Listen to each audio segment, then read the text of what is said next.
অবশেষে গ্রেফতার হলো ডিবি প্রধান হারুন।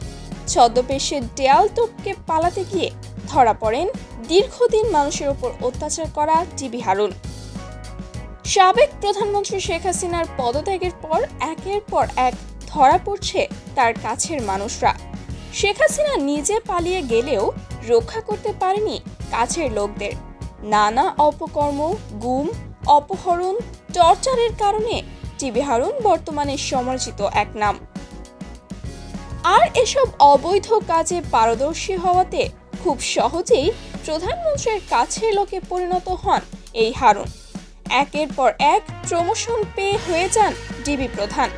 সবশেষ কোটা আন্দোলনের 6 সমন্বয়ককে জোর করে তুলে নিয়ে আটকে রেখে আলোচনার কেন্দ্রবিন্দুতে পরিণত হন এই হারুন। জানা যায়, প্রধানমন্ত্রী শেখ হাসিনা পালিয়ে যাওয়ার ঠিক পরেই পুলিশ বাহিনীর সাথে আর কোনো যোগাযোগ ছিল না হারুনের।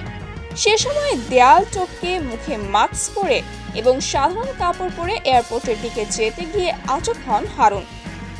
তবে আটকের পর এখন কোথায় আছে হারুন তা জানা যায়নি। ধারণা করা হচ্ছে তাকে নিরাপদে সরিয়ে নিয়ে কথা বলা হচ্ছে।